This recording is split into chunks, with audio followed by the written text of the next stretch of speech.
Hello and welcome to the Autocar Show. If you're looking at big old school SUVs, well, the Fortuner and the Endevor offer up just that. Now we're putting these two together head to head because the Endevor's just got a facelift, it's got an auto box, and the Fortuner's just stepped into the Indian market. Now which one of them will really give you that king of the road feel? Well, we'll just find out. Both these SUVs definitely dominate the road with their presence. They're large, they're beefy, they're muscular. Whilst the Endevor is more square and old school, the Fortuner has more curves and is more modern looking. The air dam on the bonnet of the Fortuner gives it real attitude.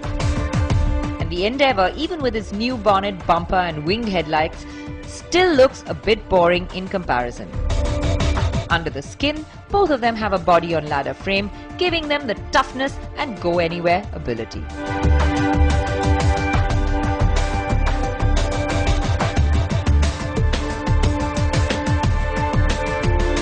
On the inside, the Endevor is generously equipped. The textures are good and everything falls to hand easily. The dashboard actually looks the more modern one of the two, and the Optitron gauges also look great. When you get inside the Fortuner, you could almost mistake it for being inside the new Innova. It's very, very similar. So a lot of people have felt, well, I'm spending so much more, but the interior is almost the same. Still, I have to tell you, everything that you need is there. Everything falls to hand easily. Quality is really good, and when I compare the two cars, it's still the Fortuner's interior that I prefer.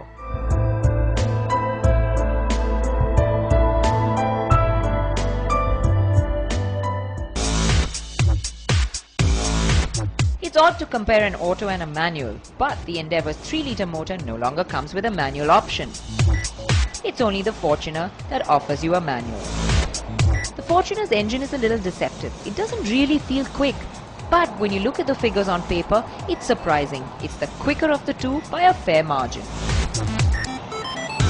It also spreads its torque very well, all the way from 1500 RPM to 4000 RPM, which makes it very, very tractable and drivable in the city. The Endevor's engine is the smoother, more refined of the two. Now don't get me wrong, you do hear the diesel clatter, but just not as much as you do in the Fortuner. The Endevor has a nice punchy engine, got a good strong bottom end, gets off the line nicely. The only thing that lets it down a bit is the auto box.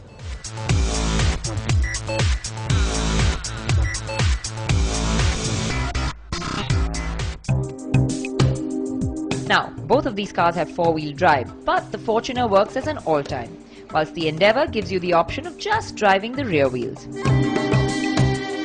This should have had a positive effect on the fuel economy, but with the auto box and its shorter gearing, the Endevor loses the efficiency battle to the Fortuner by a large number.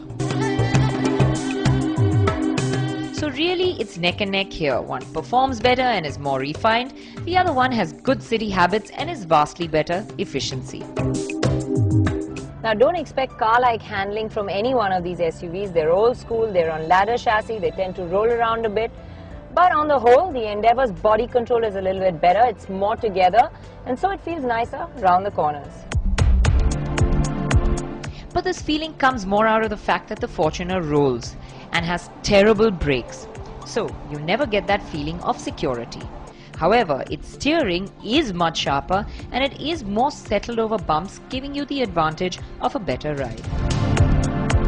The backseat of the Fortuner is really the more comfortable of the two. Space-wise, it's much better. In the Endevor, you've got a high floorboard, so you're not as comfortable over there.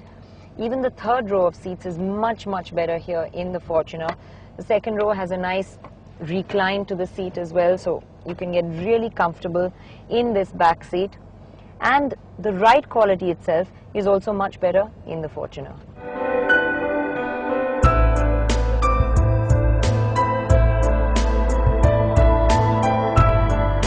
A few more things to consider, like the Endevor is actually 50,000 rupees cheaper than the Fortuner, and the waiting list for the Fortuner, well, it's endless. But then again, Toyota has the more peace of mind and better ownership experience. Well, it was a real close battle between these two, with each one of them having their strengths. But I think in the end, because of its fresher styling, nicer interiors, more space, and of course the strong values of the Toyota brand behind it, it's really the Fortuner that edges out ahead.